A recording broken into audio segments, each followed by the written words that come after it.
Graça e paz, sejam todos muito bem-vindos. É uma alegria a gente estar reunidos, louvando, engrandecendo a este Deus maravilhoso, mas também neste momento acalmando o nosso coração para ouvir o que Ele tem a falar a nós. Hoje, como eu compartilhei ali pelo WhatsApp, ele é um culto diferente.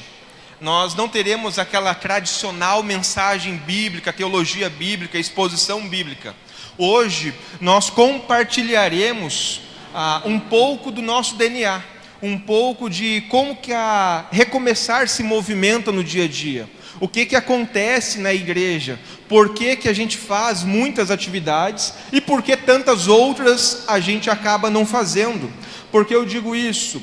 Porque sempre tem alguém que chega e pergunta: poxa, lá na igreja X, eles trabalham isso e aquilo. Legal, que bênção, está dentro do DNA daquela igreja. Mas nós temos tantas outras propostas, tantas outras coisas dentro do nosso DNA, que faz com que a gente se movimente, às vezes, de uma forma um tanto quanto diferente. E juntos, a outra igreja, a Recomeçar e tantas outras somadas como corpo de Cristo em Naviraí acabam anunciando a Cristo Jesus, mas acabam também ganhando pessoas para a honra e para a glória dele. Então hoje é o nosso dia da visão. E aí pode passar o slide? Começa com uma indagação ali que é: ninguém pode pastorear, ninguém pode liderar, ninguém pode servir a Deus se não tiver uma visão espiritual. Nenhum líder, nenhum pastor deveria estar à frente de um departamento, de um ministério, de um lugar, se não tiver visão espiritual. Por que eu digo isso? Boa parte das igrejas, departamentos, ministérios que nós vemos tantas as vezes, é apenas por agentes de manutenção. Eles estão ali, mas não têm uma visão do Senhor. E por seguinte, acaba que muitas das vezes aquele grupo de pessoas não sabe para que lado correr, não sabem nem por que muitas das vezes se reúnem ou fazem o que fazem, porque não há visão, simplesmente há uma manutenção do trabalho que já vinha sendo realizado. Obrigado. Então, onde eu chego com isso? Ninguém pode servir a Deus, seja pastor, seja líder de departamento, se não recebeu do Senhor uma visão. O que o Senhor espera de mim acerca deste trabalho, desta ação, desta igreja, deste departamento? Ao olharmos para a palavra de Deus, a gente vai ver nos slides seguintes uma infinitude de homens que receberam do Senhor essa visão.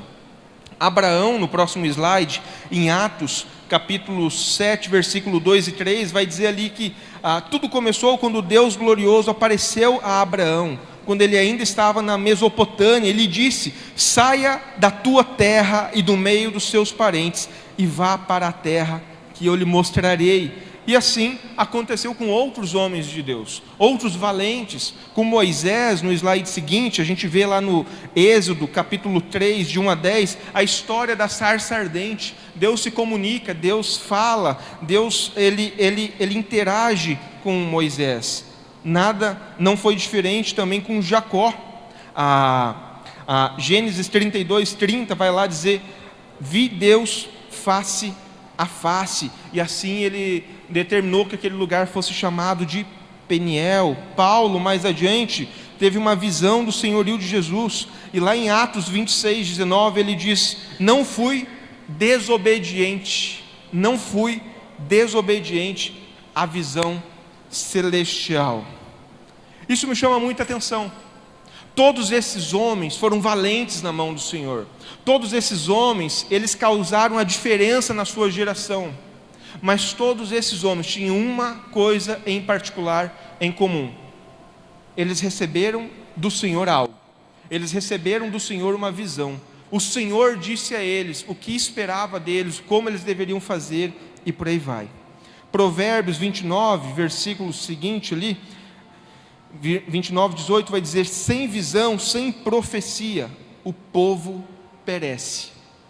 Muitas igrejas hoje estão fechando as portas porque o povo não sabe por que eles ainda estão ali reunidos. Eles se acostumaram em algum momento a cultuar dominicalmente, mas eles já não adoram mais o Senhor da igreja. Eles já não têm mais vida de intimidade com o Senhor na semana. Muitas das suas atividades, às vezes, se tornam religiosas, mas não é com amor a Deus, com temor a Deus, com reverência a Deus. Então, sem visão, o povo perece. Quando o povo não sabe como deve se movimentar, ele acaba ficando no ócio. E aí as igrejas começam a sofrer, começam a diminuir, as pessoas começam a ficar cansadas. Daqui a pouco começa o esvaziamento até ela fechar a porta. E isso tem acontecido semana após semana. Se a gente for olhar quantas igrejas fecharam nos últimos, abre uma igreja e fecha duas. Se a gente for olhar para Campo Grande, a nossa capital, a nossa convenção está com uma infinitude de chaves de portas de igrejas que estão fechadas, porque simplesmente fechou as portas, não tinha mais ninguém naquelas igrejas, naqueles templos. Então isso é triste. Sem visão o povo perece. Como você já viu, nós vamos falar um pouquinho hoje sobre visão. O que Deus tem falado ao nosso coração como Igreja Batista Recomeçar? Por que a gente se movimenta da forma que se movimenta? Por que a gente faz algumas coisas? Por que não fazemos outras coisas? Para onde nós estamos indo? Bem, primeira coisa que precisa ficar claro para nós, Bill Hybels, um dos maiores pastores da nossa era, da nossa época, ele disse certa vez no seu livro, Liderança Corajosa: visão é uma imagem de futuro que produz paixão. Muitas das vezes, igrejas não estão avançando, porque não há essa visão, essa visão de Deus ao pastor, ao líder que ali está, e aí acaba fazendo somente por fazer as coisas, mas não tem aquele brilho no olhar, do porquê que eu estou fazendo isso, porquê que Deus mandou eu me direcionar desta forma e não da outra. Não há aquele brilho no olhar. Então, visão é uma imagem de futuro que produz paixão, e o próximo slide vai dizer que é ela quem é o combustível. Esses dias alguém chegou e brincou comigo: poxa, não dá para seguir o teu ritmo, você não para, não se desliga. Mas por quê? Deus colocou no coração uma visão. Essa visão é um combustível, ela fica inflamando o coração. E a gente quer servir, quer trabalhar para que Deus permita que isso aconteça. Para que Deus permita que realmente aquilo que Deus colocou um dia no coração se torne realidade. Mesmo sabendo que eu sou um mero instrumento nas mãos de Deus. Mesmo sabendo que Deus simplesmente toda a honra, todo louvor, toda a glória é dele. A gente é apenas um mero instrumento. Ele espera de nós esse movimento. Ele espera que nós nos levantemos pela manhã, que nós oremos pelo rebanho, que nós pastoreemos o rebanho, que nós planejemos tudo o que vai acontecer, executemos, mas também façamos as devidas correções. Poxa, isso aqui não saiu tão bem quanto a gente gostaria. Isso aqui dá para melhorar, isso aqui dá para aperfeiçoar. Então, tudo isso acontece dentro da visão, dentro da liderança do que Deus falou, para que a gente constantemente vá se aprimorando, vá melhorando e vá fazendo com excelência todas as ações para o Senhor. Tem uma citação do Ricardo Agreste, e ela diz muito respeito do porquê muitas igrejas estão fechando, porquê muitas igrejas estão sucumbindo. Há um tempo atrás, uma igreja nos procurou, e essa igreja tinha 23 anos e 13 membros. 23 anos e 13 membros. Só que essa não é a realidade daquela igreja. Essa é a realidade de muitas igrejas. Muitas igrejas. E isso está acontecendo porque muitas das vezes está sendo feito as coisas no automático, sem a visão que vem de Deus. E aí o povo está se movimentando sem saber.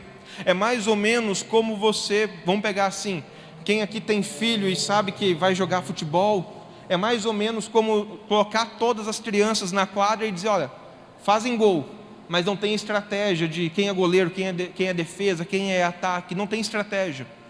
Então, as crianças vão correr todas para um lado atrás da bola, todas para o outro lado, todas para o outro lado atrás da bola, e assim vão se exaurir, vão cansar. Em poucos minutos elas vão dizer: olha, não aguento mais, quero descansar. E é isso que está acontecendo em muitas das igrejas. Por o pastor não ter a visão do alto, os membros estão se matando, correndo dentro da quadra do futebol, só para ilustrar, e chega num ponto que eles estão cansados, que eles não aguentam mais. E daqui a pouco, aquela igreja começa a diminuir, porque faltava justamente essa direção. Então, Ricardo Agreste, ele diz: a relevância e a influência de uma igreja local está grandemente condicionada à visão que a comunidade possui. Olha só, primeiro, de Deus, segundo, de si mesma e de sua missão. Nós precisamos saber por que nós viemos domingo após domingo à igreja. Nós precisamos saber por que a gente faz o que a gente faz. Porque se não for para honrar e glorificar a Deus, se não for para alcançar, cumprir a missão, o objetivo específico que Deus colocou no coração, na visão dessa igreja, não faz sentido. É apenas entretenimento. E isso, infelizmente, é o que tem acontecido em muitos dos lugares. É entretenimento, mas não visão. Então, quando ciente de tudo isso, lá atrás, pode passar? Pode passar, mas aí, mais um. Ciente de tudo isso, lá atrás, fevereiro de 2019, quando Deus já estava conduzindo a sair da primeira igreja batista em Santa Maria, a minha indagação era a Deus: Deus, o que tu queres do Vinícius? Eu estou numa igreja que eu amo, estou numa igreja que nos ama, uma igreja que assim, tu estrala os dedos, tem 100 pessoas para servir, tinha 500 e tantos membros a nossa comunidade, e agora o Senhor chega e diz: saia daqui e vai para o lugar que eu vou te enviar. E Deus foi colocando exatamente toda uma visão da igreja. Deus foi colocando assim os mínimos detalhes de como seria essa igreja, como ela cresceria, como ela se desenvolveria. E tudo isso eu fui escrevendo no papel, tudo isso eu fui colocando ali, para que um dia pudesse olhar para trás e celebrar o passado e dizer: poxa, Deus foi fiel, olha só tudo que Ele falou que iria acontecer e tudo como vem acontecendo. E é exatamente isso que eu tenho celebrado nesses 4 anos de nossa comunidade. Deus tem sido fiel, tudo que Deus colocou no coração, Ele simplesmente está realizando. Ali atrás, quando orava, Deus falou comigo por meio de 2 pessoas. Uma pessoa, ele é o maior líder de liderança cristã no mundo. A proposta, pode passar, a proposta do Haggai, do John Haggai, era preparar nativos para que eles alcançassem os seus semelhantes. Então, pessoas do mundo inteiro vão para Singapura, são formados, preparados e voltam para suas cidades para ali realizar o trabalho. Eu fiz uma das aulas dele, que é o Nacional, e ele falou o seguinte: sonhe um projeto tão grande, sonhe algo tão grande, que é certo que vai dar errado se Jesus não estiver nele. E eu comecei a sonhar isso. E quando eu comecei a sonhar isso e colocar no papel, chegou aquele momento do medo. Poxa, porque vinha um pastor e dizia: você não é louco de fazer isso, né? Você vai sair de uma igreja de 500 membros para começar um negócio do zero, e quem vai te sustentar? Cara, Deus está falando que vai me sustentar. Como eu não sei, mas Deus está falando que vai sustentar. E assim a gente foi dando os passos e colocando no papel tudo que Deus ia colocando. E aí Jesus falou comigo uma passagem em Lucas 18, muito claro: aquilo que é impossível para você, Vinícius, fique calmo, o que é impossível para homens é possível para Deus. E aquilo ali foi um refrigério para a alma, de saber que assim, poxa, Deus deu a visão, estou colocando tudo no papel, mas ao mesmo tempo que eu tenho os medos humanos, Jesus está me dizendo: olha, te acalma, é eu que estou no controle desse barco, é eu que vou conduzir essa igreja.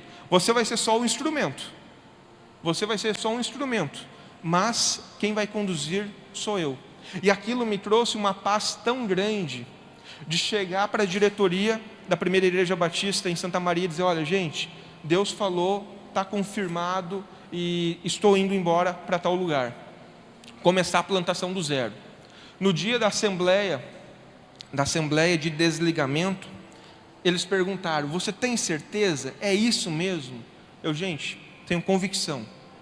Deus mandou, está falado, e eu creio veementemente que Ele vai nos sustentar, que Ele vai nos guardar, que Ele vai nos proteger, mas também creio que vai cumprir o que está lá em Atos 2. Deus vai enviar. E aqui no Deus vai enviar, me chama uma coisa a atenção. Se você reparou, nós temos uma falha hoje institucional, e eu espero melhorar, eu espero que a gente melhore nessa falha para daqui a algum tempo. Nós não somos uma igreja evangelística, nós não sabemos evangelizar, essa é uma realidade, mas ao mesmo tempo Deus tem enviado tantas pessoas para a gente acolher, para a gente cuidar, que nem dá tempo da gente ir lá fora evangelizar. Deus está enviando as pessoas, e está se cumprindo exatamente Atos 2, todos os dias Ele ia acrescentando, mas nós não podemos parar ou nos omitir na área do evangelismo. Precisamos ressignificar, e aí entra o planejamento como igreja. A gente tem que estar constantemente se avaliando para ver o que está bem, o que não está fluindo bem, o que dá para continuar, o que a gente precisa repensar. Então, o que é impossível para homens é possível para Deus. E assim nasceu a Recomeçar. 1º de setembro de 2019, aqui no bairro Sol Nascente. Num final de semana eu prego em Santa Maria para 500 pessoas aproximadamente. No outro domingo tinha 3 pessoas no auditório, sendo uma o meu filho, a outra a esposa e uma visitante. E Deus foi enviando. No segundo culto deu 3 visitantes. No terceiro culto, mais 4, 5 visitantes. E Deus foi enviando, e essa igreja foi crescendo e foi criando forma. Quando você olha essa foto, a igreja já estava ali com alguns meses rodando. Me chama muito a atenção o Rafael Sato. Me chama muito a atenção o primeiro culto do Sato. Ele foi lá, ele e a Lívia. E o nosso louvor, ele era com Ana Paula Valadão, o nosso louvor era com Fernandinho, tudo no YouTube, porque se dependesse de mim, o pessoal ia chorar cantando. Então, nós não tínhamos grupo de louvor, eu não sei nem bater palma no ritmo, se eu bater palma, o pessoal ainda vai se escandalizar. E aí, tudo no data show e tal. Primeiro culto do Rafa, ele chegou, olhou o violão, falou para o pai dele e disse: olha, se querer eu posso tocar ali o violão. E já chegou, pegou o violão, tocou, e já faz 4 anos que nunca saiu da escala. E assim Deus vem enviando pessoas. Na semana seguinte foi chegando mais gente, chegou ali o Cauã, chegou o Botelho, depois foi chegando mais gente, chegou a Camila, e Deus foi trazendo pessoas. E hoje, pela graça de Deus, temos várias pessoas servindo nesse ministério de louvor, assim também servindo no Ministério Kids. Foi muito engraçado que este primeiro culto, então, só tinha a Josi e o Ben, e aí aquela moça e a filhinha dela. Aí a Josi foi para o Ministério Kids com as 2 crianças, eu preguei só para uma pessoa, literalmente. Foi o menor auditório da vida. E aquela pessoa, ela fala até hoje, que a alegria de estar pregando, a vibração de estar pregando, ela olhava assim: cara, tem só eu aqui, e parece que ele está pregando para 300 pessoas. E aí o marido dela brinca com ela, o Luiz brinca com a Jennifer e fala: não tem como tu dizer que essa mensagem foi para outra pessoa, ela foi para você, só tinha um dentro do culto. Então, brincadeiras à parte, 1º de setembro de 2019 nasce a Recomeçar. 24 de outubro de 2020 ela já é organizada aqui neste lugar com 32 membros. E a partir dali foi chegando mais 10, 15, 20, 30, 50 pessoas. E hoje já temos aí 187 membros para honra e glória do Senhor. Visão, compartilhar um pouquinho da nossa visão. Como eu falei antes, tudo começa na visão. Tudo começa na visão. Se o pastor não receber do Senhor uma visão, ele não sabe o que ele vai fazer, como ele vai se movimentar. E a nossa visão desde o princípio foi muito clara: a transformação da cidade pelo Evangelho. A transformação da cidade pelo Evangelho. A gente quer pregar a palavra de Deus pelos 4 cantos dessa cidade. Desde o princípio, eu cheguei e falei para alguns irmãos, eu já vejo algumas plantações de igreja. Nós plantamos igrejas em alguns bairros, para que mais pessoas sejam abençoadas, mais pessoas venham a conhecer a Cristo Jesus. Então, desde o princípio, a gente tem essa sementinha de plantar a igreja.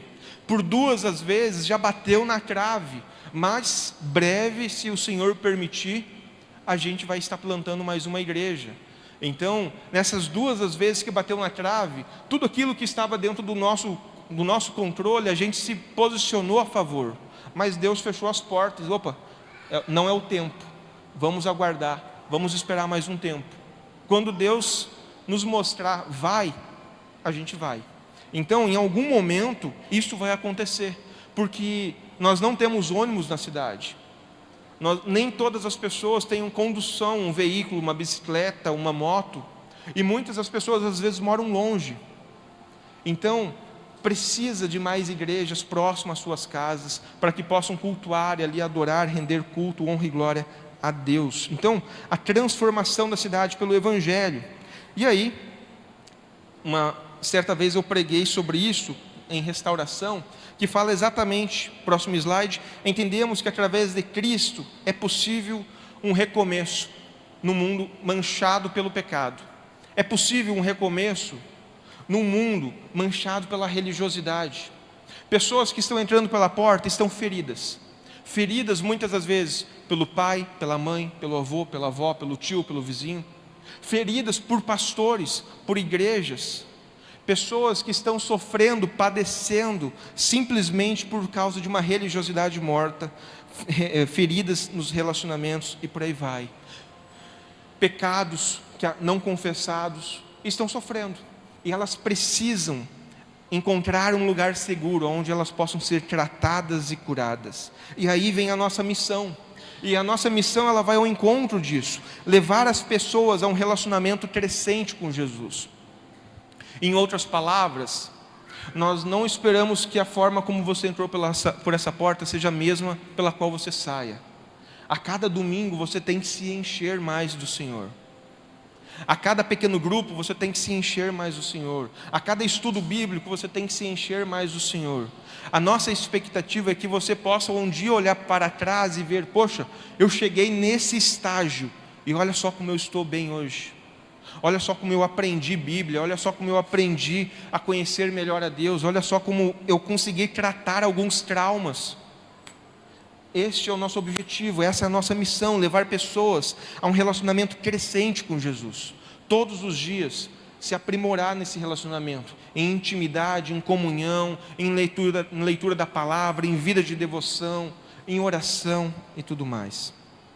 Bem, como a gente faz isso na prática? E aqui entra o nosso DNA, os nossos valores, que é a forma como a gente se movimenta.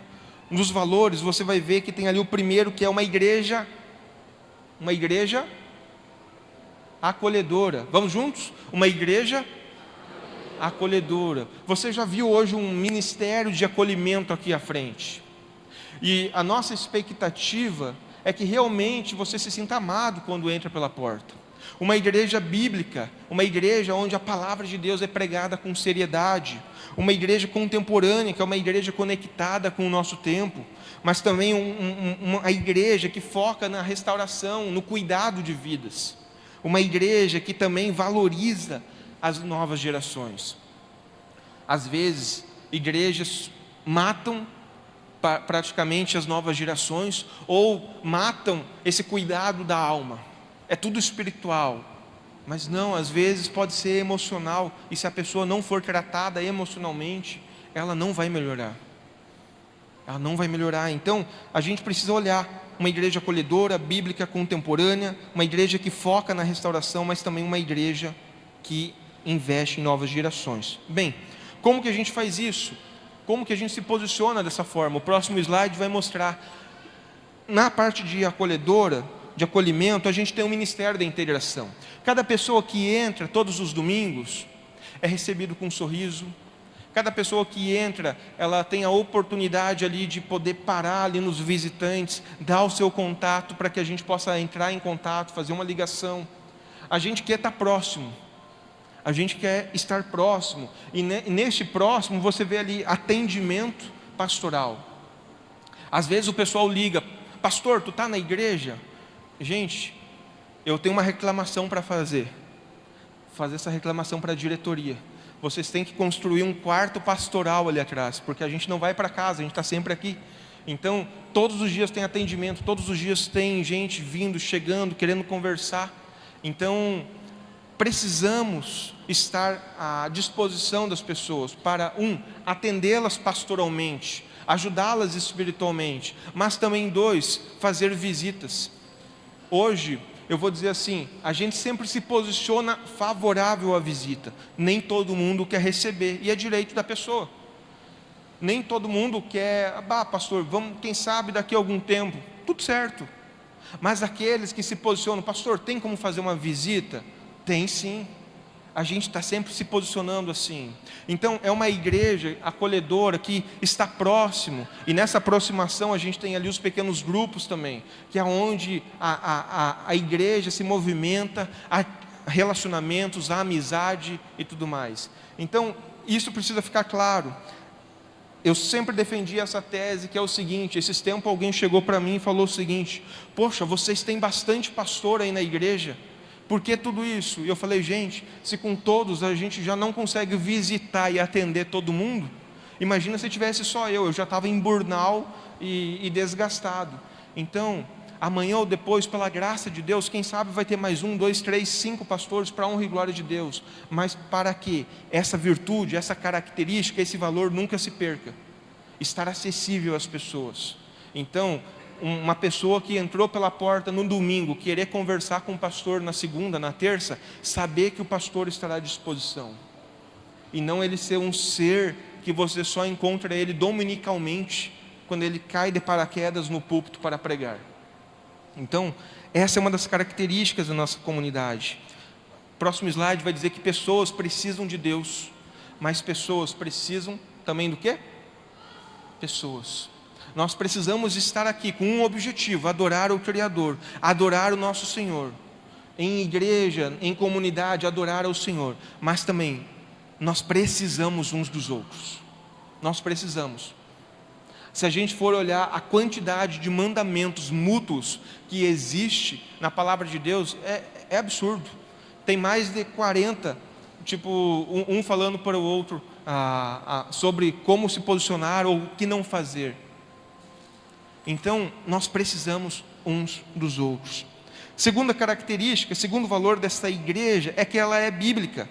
E ali entra exposição bíblica, discipulado, centro de formação, atendimento teológico. Exposição bíblica é dominicalmente, pregações bíblicas. A gente até pode, vez aqui ou vez ali, falar alguma coisa que você discorde, que tem um entendimento teológico diferente. Ok, mas não tem como dizer que é uma heresia o que nós pensamos, pregamos e falamos. Diante disso, do bíblico, discipulado, que é a ideia da missão, que é cada pessoa que chega crescer em Cristo. Então, não tem como o pastor fazer o discipulado com 400 pessoas. E aí, foi por isso que a gente fez com alguns. Esses alguns fizeram com outros, e esses outros estão hoje já multiplicando e fazendo com outros. E assim que vai se multiplicando, porque não tem como o pastor chegar e fazer com todos. Entra o conselho de Jetro aqui. Jetro, sogro de Moisés: olha, divide a carga, divide aí as coisas. Discipulado 1 a 1, vidas cuidando de vidas, ensinando vidas. Centro de formação ministerial, que é a nossa escola bíblica, só que hoje ela é na quarta-feira e no domingo, e terá um adendo no sábado. Para quê? Potencializar mais dias, mais opções de cursos, para que pessoas possam aprender mais do Senhor. A gente sabe que às vezes num domingo, nem todo mundo tem condição de estar aqui. Domingo é agitado, tem o culto da noite, domingo tem o almoço familiar, A gente sabe disso. Então vamos oportunizar um outro dia, um outro horário, para que mais pessoas possam estudar a palavra de Deus. Bem, centro de formação, atendimento teológico, o que é isso? Eu já vi ali atendimento pastoral. Pastoral é cuidar da pessoa. A pessoa chega com um problema conjugal, a gente vai conversar, vai aconselhamento bíblico. Mas atendimento teológico, a pessoa chega com uma dúvida teológica. O que é tal coisa? O que é união hipostática? Opa, vamos estudar a Bíblia, vamos abrir as Sagradas Escrituras, vamos aprender juntos. Então é onde a gente sana as dúvidas das pessoas. Porque a gente sabe que no culto, muitas das vezes, a pessoa vai sair com alguma dificuldade. Opa, eu não entendi tal coisa. Mas daí entra vamos sentar, pastor, vamos conversar para esclarecer melhor aquele assunto? Vamos. E isso a gente faz semana após semana. Bem, próximo slide vai dizer que o ensino, ou a palavra, é o principal instrumento usado por Deus para levar a igreja ao crescimento. Então, é por isso que a gente não entra em modismos. Não é porque todo mundo faz que a gente vai fazer. Não, nós temos clareza. A palavra de Deus é quem vai trazer crescimento. É por meio da palavra de Deus que as pessoas vão permanecer. Porque se for por modismo, amanhã na primeira dificuldade a pessoa vai embora. Então, por isso que a gente foca tanto nessa área de ensino. Terceiro valor, que ali, contemporânea, e ali tem 3 palavrinhas: tradição, inovação, contextualização. E o que isso significa? Pode passar o slide? Nós queremos ser uma igreja que faz sentido para o nosso tempo. O grande problema das igrejas hoje, e eu vou dizer assim, que eu conheci pelo menos aqui no estado do Mato Grosso do Sul, eles mexeram naquilo que para mim não pode mexer, que é um princípio, que é a palavra de Deus. Mas eles ficaram engessados na forma, e a gente já vai ver isso. E nós entendemos que assim, tem coisas que não dá para mexer não, nunca, mas outras dá para mexer. Então tem que ser uma igreja que faz sentido para as pessoas no tempo de hoje. O jovem, o adolescente, o junior, o ritmo da cabeça deles é diferente. A gente precisa pensar na criança que tem 3, 4, 5 anos, para que amanhã ela possa ter 50 anos e estar firme com Jesus. Então a gente tem que ser uma igreja que realmente faça a mesma coisa, mas muitas das vezes de uma forma diferente. Bem, um dos principais teólogos que recentemente veio a óbito, John Stott, pode estar ali, ele disse certa vez o seguinte, num dos seus livros: essa sensação de que o cristianismo é uma coisa distante, obsoleta e irrelevante, existe em todo lugar. O mundo mudou drasticamente desde os dias de Jesus, e continua mudando com uma rapidez ainda mais assustadora. As pessoas rejeitam o Evangelho, não por considerá-lo falso, mas porque ele já não faz mais sentido, ou ele já não se conecta mais com as pessoas. É por isso que muitas igrejas estão fechando. Elas ficaram tão engessadas na forma, que não alcançam mais o ouvinte do presente. Bem, um dos primeiros convites que eu recebi foi da Igreja Batista Central em Porto Alegre. Foi o primeiro ou segundo convite que eu recebi quando eu estava em Santa Maria. E o convite deles foi exatamente da seguinte forma: Vini, a gente queria lhe convidar para justamente repensar, ressignificar a nova geração. Nós temos 80 membros da nossa igreja, prédio próprio, um monte de coisa. Só temos um problema: são 80 adultos. Todos os netos, todos os filhos, eles foram para as igrejas vizinhas, porque a gente já não se comunica mais com eles. E aí era um convite de lamento, porque o pai tinha que estacionar numa igreja, o filho descer e ele ia para a igreja dele, porque em algum momento aquela igreja não se comunicou mais. Aí no convite foi muito engraçado que eles falaram o seguinte: Vini, nós temos 80 teólogos na igreja, capaz deles saberem mais de Bíblia do que você, mas eles não se comunicam mais com essa geração. Isso tem acontecido, infelizmente. Então, quando eu falo aqui em inovação, pode passar. Eu sempre olho para essa imagem, e essa imagem para mim ela fala tudo. É o princípio da mão fechada e o princípio da mão aberta. Mão fechada, nós não negociamos Bíblia, não negociamos. Nós não negociamos doutrina, é o que nos trouxe até aqui, é o nosso legado.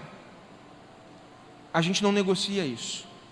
Agora, o que eu posso negociar? Princípio da mão aberta. O que eu posso negociar?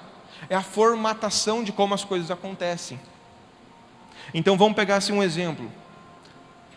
As cadeiras, a disposição das cadeiras. No sentido tradicional, estaria todos correndo para lá. E está tudo certo. Mas já tem uma forma diferente até mesmo na disposição das cadeiras. Então, a gente pode mudar muitas coisas naquilo que não vai ferir a palavra de Deus. Então, vamos pegar um exemplo assim. Tem igreja que o culto de jovens é sábado, tal dia, tal horário. De repente dá tudo certo naquele lugar, mas para nós, juventude, vai ser quinta-feira à noite. E está tudo certo. Vai ser quarta, está tudo certo. Então tem coisas que a gente não pode ficar preso. Quer ver um exemplo aqui de princípio e forma? Princípio, ensinar a palavra de Deus. Nós queremos que o povo de Deus conheça a palavra de Deus. Agora forma, a EBD sempre foi domingo de manhã. Legal, mas a EBD já não se conecta mais com as pessoas no ritmo, na velocidade das pessoas hoje. Então por isso que tem numa quarta-feira. A gente está fazendo a mesma coisa, focando no princípio, que é o ensino, ensinar a palavra de Deus, mas de uma forma diferente. Então, igreja precisa realmente, muitas das vezes, se contextualizar com o mundo no seu contexto atual. É que nem a troca de oxigênio. Fique preso dentro de um carro fechado e tal, em algumas horas a pessoa vai a óbito. A mesma coisa é a igreja. Muitas igrejas se prenderam dentro da sua tradição, que ali é tradicionalismo, da forma de fazer, e aí o que acontece? Elas foram morrendo, porque elas não acompanharam a mudança do mundo. E quando eu digo acompanhar a mudança do mundo, nós somos completamente contra pecado, igual a Bíblia revela. Mas o ritmo das pessoas mudaram. Na igreja que eu pastoreava em Ijuí, nos anos 70, o pessoal ia a carroça para a igreja. Você vê hoje alguém indo a carroça para a igreja? Não. As coisas mudaram, o celular está aí, velocidade, agilidade. Então a gente tem que repensar. Tim Keller, no próximo slide, ele vai dizer: contextualização significa traduzir e adaptar a comunicação do Evangelho a determinada cultura, sem comprometer a essência do Evangelho. Sem comprometer. Nós temos que fazer o que sempre foi feito: pregar a palavra de Deus de forma fidedigna. Mas, a cada geração, a cada época, nós temos que entender qual é o tempero dessa época, como vai ser ministrado nessa época, porque senão daqui a pouco as coisas se perdem. Isaías 43, próximo slide, ele vai dizer: esqueçam o que se foi, não vivam no passado, vejam, estou fazendo uma coisa nova. É exatamente isso, nós precisamos estar atentos às mudanças. E aqui o próximo slide, ele traz uma mudança muito clara. Por muitos anos, por muito tempo, a igreja tratou algumas coisas da seguinte forma: aqui nós só vamos tratar de assuntos espirituais. Só assuntos espirituais. Nós vamos te ensinar Bíblia. Mas se você chegasse nos anos 60, 70, 80 na igreja com um problema de ordem emocional, o pastor não estava nem aí. E hoje ainda a gente escuta isso. Tem pastores que hoje ainda dizem isso: olha, esse problema não é meu. E está errado. Quando a gente olha para Jesus, Ele cuidou da totalidade do indivíduo. Ele cuidou do corpo, alma e espírito. Corpo, mente, espírito. Ele cuidou da totalidade. E aqui a gente procura nessas ações, tentar cuidar de algumas coisas, por exemplo, celebrando restauração, que é o cuidado emocional, mulher única, homem ao máximo, que é a restauração da identidade do homem e da mulher à luz da palavra de Deus, CRAU, que é ajudar ali a finanças, pessoas que às vezes têm descontrole financeiro, e estão padecendo, estão sofrendo, e a gente procura ajudar, mas ali tem uma palavrinha que é suporte psicológico. O pastor precisa entender até onde ele pode ir, até onde é aconselhamento bíblico, a partir da onde isso aqui já tem que ser tratado por um psicólogo, ser tratado por um psiquiatra. O pastor precisa ter esse entendimento, porque se ele não tiver, ele vai machucar as pessoas, que ele vai querer resolver só no aconselhamento bíblico algo que às vezes a pessoa está necessitando de um remédio, está necessitando de um tratamento clínico, e o pastor querendo forçar no tratamento espiritual. Está entendendo? Nós temos que olhar para o indivíduo na sua totalidade, como um todo, e não mais somente como seres espirituais. Se o físico dele não estiver bem, ele não vem no culto, ou vai dizer que no dia que você está com enxaqueca, você vem para o culto. Não vem, né? No dia que você está com enxaqueca, você se tranca num quarto e só quer ficar ali. Então, o físico afeta. Se as tuas emoções não estiverem bem, brigou com o marido antes de sair de casa, brigou com a esposa antes de sair de casa, você tem vontade de vir no culto? Não tem, né? Então, nós precisamos cuidar da pessoa como um todo, não só querer criar robôs teológicos, não, é cuidar de um todo, corpo, alma e espírito. Em seu ministério, Jesus simplesmente fez isso. No ministério de Jesus, ele curou pessoas espiritualmente, emocionalmente, fisicamente. Uma igreja, próximo slide ali, uma igreja focada em Jesus precisa ter esse compromisso com a recuperação de pessoas. Por muitos anos, a igreja só focou em criar teólogos. E está tudo certo, precisa, para a gente não cair em heresias. Mas só focar em teologia e se esquecer das pessoas, no corpo, na mente, não dá. É por isso que a gente vê muitas das pessoas que às vezes, quando passam por alguma adversidade, fogem, saem da igreja, porque culpam a Deus, mas porque estavam olhando para a igreja com a expectativa errada. Bem, prosseguindo, indo para o último valor, novas gerações. Se você observar, desde o primeiro dia da IBR, quando eu mencionei ali, que tinha a Josi, a Jennifer e os dois baby, desde o primeiro dia, a nossa igreja focou num trabalho com crianças, e assim vem se desenvolvendo. Tem a Célia hoje como ministra Kids, tem a Josi na parte de artes com as crianças, e assim vem se desenvolvendo. Tem ali o PTX aí com a Célia, com o Sato hoje, Reset com o pastor Jardel. Desde o princípio, nossa comunidade tem focado nas novas gerações. Por quê? Próximo slide vai dizer, uma igreja relevante, ela precisa investir na nova geração. Pode ver, igreja que está morrendo, não tem criança, não tem junior, não tem adolescente. Parece que o pessoal ama aquele silêncio. E cá entre nós, é bom às vezes, mas igreja que não tem criança correndo, igreja que não tem criança derrubando um copo de refri no chão, pode ter certeza que essa igreja está doente. Porque aonde tem criança tem vida, aonde tem criança tem renovo, aonde tem criança, amanhã ou depois, eles serão as próximas gerações de adolescentes, de jovens, de adultos, será a próximas lideranças da igreja e por aí vai. Agora lembra do convite que eu falei, o primeiro que eu recebi? Tinha 80 adultos, teólogos, mas não tinha ninguém. E a igreja de 120 foi para 100, chegou em 80, e quando chegou em 80 eles abriram os olhos. Cara, a gente tem um elefante branco, a gente tem estrutura, a gente tem conhecimento bíblico, mas quantos anos fulano vai viver? 10, o outro 5, o outro 7, daqui a 15 anos essa igreja vai fechar as portas. Foi esse o pensamento deles, porque eles sabiam que se eles não ressignificassem a mente, se eles não repensassem, eles iriam fechar as portas. Bem, a mistura de tudo isso, indo para o fim, faz da IBR uma igreja leve, faz da IBR uma igreja profunda, faz da IBR uma igreja funcional. Leve, se você for ver, a gente não se movimenta de forma religiosa, a gente procura tratar as pessoas com respeito, amor, dignidade. Profunda, porque a gente realmente tem a base, a nossa fundamentação é a Bíblia, então é ela que vai nortear os nossos relacionamentos. Mas também funcional, que é uma igreja acessível.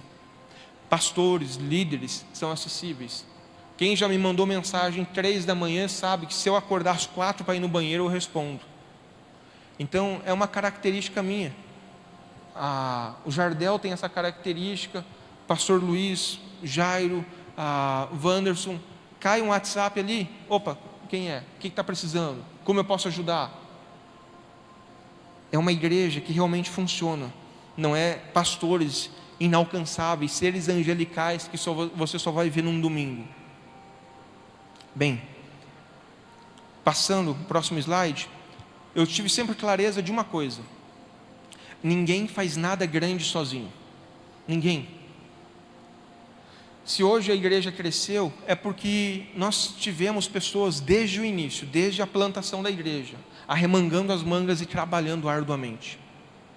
Talvez eu seja apenas a pessoa que está dando a direção daquilo que Deus está falando, mas se dependesse de mim, vocês jamais teriam essa entrega do louvor, vocês estariam chorando, porque eu não sei cantar. Hoje ainda eu recebi um áudio de uma pessoa brincando comigo que viu eu cantando com o Benjamin, dizendo: pelo amor de Deus, prega mais, só não canta.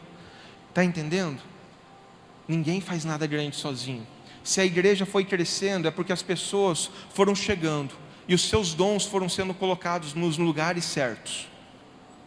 E aí entra o pastoreio, é conhecer a pessoa, ver o dom, saber como que ela se movimenta e aonde que ela vai dar frutos.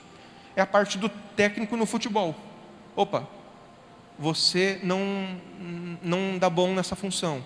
Um exemplo, Ronaldo Nazário, todos conhecem, né? Ronaldinho. Na pré-seleção dele, ele fez seleção no gol. Ele fez seleção para ser goleiro. Ele tinha 8, 9 anos. E o rapaz foi lá e disse: não, do jeito que você se movimenta, vamos fazer um teste aqui na linha. É mais ou menos isso. O pastor precisa conhecer as pessoas, ter cheiro de pessoas, para saber onde é que cada pessoa vai dar fruto, onde é que ela vai servir com excelência. Então, ninguém faz nada grande sozinho. Se nós chegamos nessa realidade aqui, próximo slide,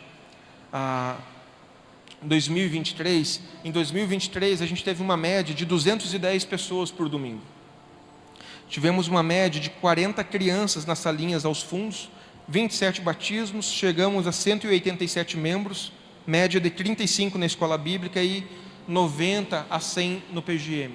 Se nós chegamos a esses números em 2023, é porque cada pessoa se doou, se colocou à disposição do Senhor, tem servido ao Senhor com alegria. Então, por exemplo, PGM, nós temos 8 a 9 PGMs em 2023, mas nós temos sonhos para 2024. O próximo slide vai dizer justamente o slogan que está aqui na camiseta, que é o tempo de crescer. Nós temos sonhos, nós temos planos. E quando eu falo em sonhos e planos, todo mundo diz: poxa, isso é loucura. Da onde é que você tira isso? E aí eu volto lá atrás. Deus um dia colocou exatamente tudo no coração. Eu sei direitinho quando nós começamos, e eu falei isso aí ainda esses dias a alguém, e eu sei direitinho, o dia do adeus. O dia que Jesus vai dizer: olha, tu cumpriu o papel pelo qual eu te chamei nessa cidade, agora é a tua hora de ir adiante. Eu sei direitinho quando vai chegar isso, quando essa visão for completada. E aí é necessário o renovo. Ou Deus vai dar uma nova visão para a gente ir além, ou daqui a pouco Deus vai dar uma visão para ir para um outro lugar. Um exemplo foi Santa Maria. Nós tínhamos 150 jovens mais ou menos na juventude. Uma igreja que a gente amava, uma igreja que realmente o coração se alegrava de estar lá. Quando eu cheguei lá, nós tínhamos 20 jovens. E no início do trabalho, Deus falou muito claramente: olha, trabalha, entra na faculdade, ganha as pessoas que estão lá feridas, perdidas e tal. A gente chegou a ter 150 jovens por culto. Quando chegou aos 150, eu já comecei a entender: Deus, meu tempo aqui já está se cumprindo. Já está na hora do Senhor me levar adiante ou renovar a visão. E foi exatamente isso que aconteceu. Ele não renovou a visão para aquele lugar, mas Deus colocou a visão para algo novo, uma plantação da igreja. E aqui talvez você fique pensando: poxa, plantação da igreja, foi Ele quem mandou. Eu tinha um convite paralelo à plantação da igreja, um convite para ir para São Paulo, para uma igreja com 800 membros, e de outro lado, vou ir para Naviraí, começar do zero. Qual que eu segui? Aquele que Deus mandou. A gente precisa estar no centro da vontade de Deus. Se eu tivesse ido para aquela igreja, talvez muitas coisas seriam mais fáceis, mas eu não estaria dentro da vontade de Deus. Agora, se você olhar tudo isso que tem acontecido aqui, semana após semana, gente chegando, isso não é normal. Isso não é normal. Isso está acontecendo porque eu vejo realmente Deus respondendo às orações lá atrás. Deus cumprindo tudo aquilo que um dia Ele falou lá atrás no coração. Então, tudo o que tem acontecido é para a honra e para a glória de Deus. Ele tem enviado, e nós temos formado uma equipe para cuidar e acolher essas pessoas.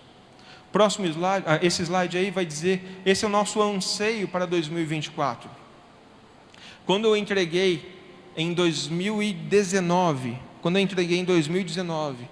para a diretoria que a gente estava constituindo naquele início da igreja ali, esse plano, gente, até tal época vamos ter 200 membros, até tal época vamos ter 500 membros, até tal época vamos ter 700 membros. Todo mundo ficou olhando assim e pensando: esse pastor deve ter, ele está louco, as coisas é diferente aqui do que do Rio Grande do Sul.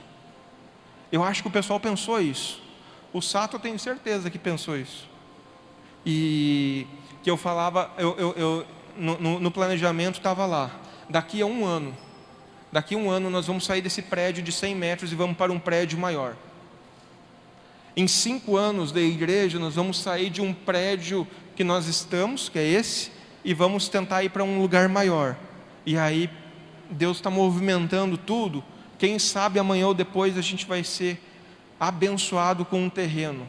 Está tudo caminhando para que isso aconteça. Mas é de Deus. Deus poderá dar, como Deus poderá, talvez, olha, não deu certo esse caminho, vou ver um outro caminho. E está tudo certo. Mas tudo aquilo que Deus colocou no coração lá atrás, eu coloquei a cada ano, o que era para fazer a cada ano. Do que Deus revelou, falou, ministrou. E assim tem acontecido. E para este ano, este é o nosso desafio: chegarmos a ter 300 pessoas nas nossas celebrações. A nossa média já é de 200. Já tivemos em 2023 vários cultos com 300 e poucos. Mas que venha se tornar corriqueiro. 50 crianças aos domingos, 40 batismos, chegar a 250 membros, termos 100 pessoas estudando a palavra de Deus no CFM, entre quartas e domingos, e ter aí 150 pessoas no PGM. Este é o nosso sonho para este ano. E aí, concluindo, quando se trata de futuro, existe 3 tipos de pessoas. Existem 3 tipos de pessoas: as que deixam acontecer, as que fazem acontecer e as que se espantam com o que aconteceu. Olha só, as que deixam acontecer, isso não vai dar certo. Foi o que eu mais ouvi no princípio. O que eu mais ouvi no princípio foi pessoas dizendo: não vai dar certo. Você pastoreou 2 igrejas grandes, com 500, 600 membros, não vai dar certo. Você não sabe o que é começar uma igreja do zero. Desiste enquanto dá tempo. Vai ter as pessoas que vão se espantar: poxa, em 4 anos a igreja está desse jeito. Mas tem aqueles que fazem acontecer.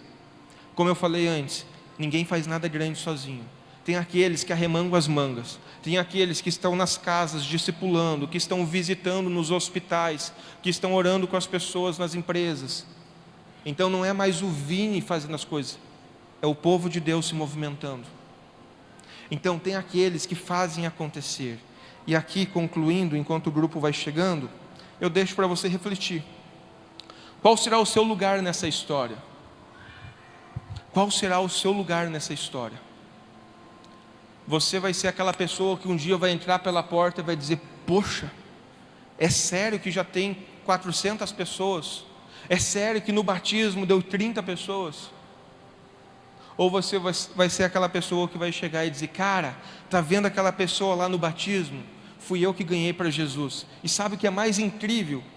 Eu caminhei com ele, eu ensinei a palavra de Deus para ele e tudo mais. Está entendendo? A gente está falando da mesma pessoa, com visões diferentes. Quem será você? Qual será o seu lugar nessa história? Reconheça hoje o privilégio de participar do que Jesus está fazendo. Próximo slide. Como ocupar este lugar nessa história?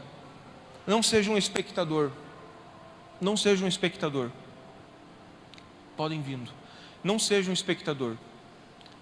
Não venha ao culto para assistir. Mas assuma o controle das coisas. Você recebeu dons do Senhor. O dia que você creu e professou fé nele, você recebeu dons dele. Coloque seus dons à disposição de Jesus.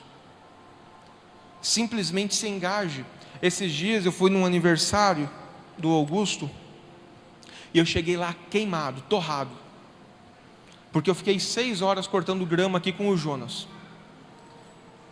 Aí o Javier me viu lá e tal. O que estava fazendo? Está queimado? Estava cortando grama.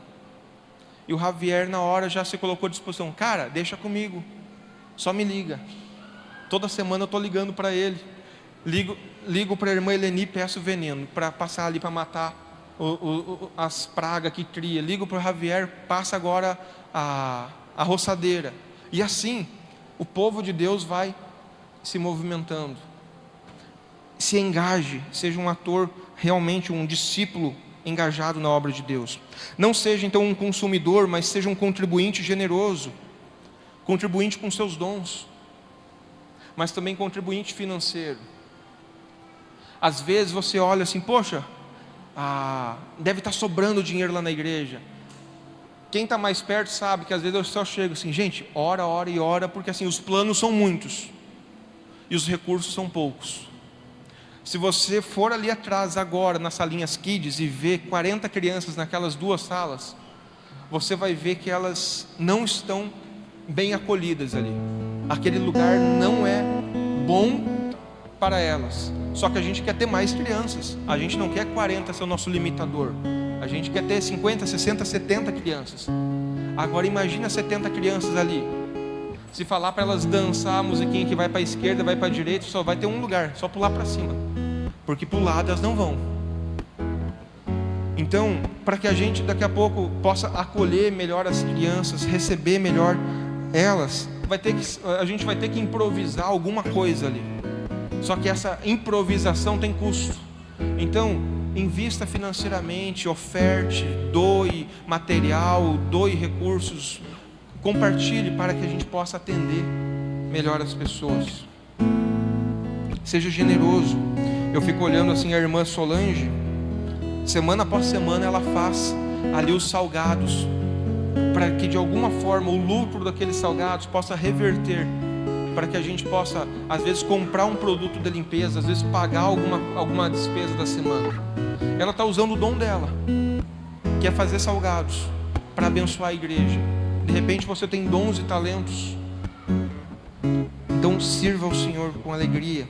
Não seja um religioso, mas seja um discípulo de Jesus. E por fim, último slide. Por que ocupar esse lugar? Por que ocupar esse lugar? Por amor à cidade. Eu sou relativamente novo em Naviraí, estou aqui há 4 anos. Mas eu tenho um amor por essa cidade. Eu já denomino-a como minha. Eu quero ganhar essas pessoas daqui para ela. Então, por amor à cidade, simplesmente se movimente. Olha, eu quero fazer parte de tudo isso. Por amor às pessoas, por saber que sem Cristo elas estão perdidas, eu quero fazer parte de tudo isso. Mas por amor a Jesus, por entender que Ele te vocacionou um dia. A missão de falar, de anunciar as boas novas não é do pastor. A missão de proclamar o evangelho é de todo aquele que um dia disse que Jesus é seu Senhor e Salvador. Então, você deve ser o agente missionário no seu trabalho, na sua faculdade. Você deve ser o agente missionário na sua vizinhança, para que as pessoas à sua volta possam conhecer Jesus.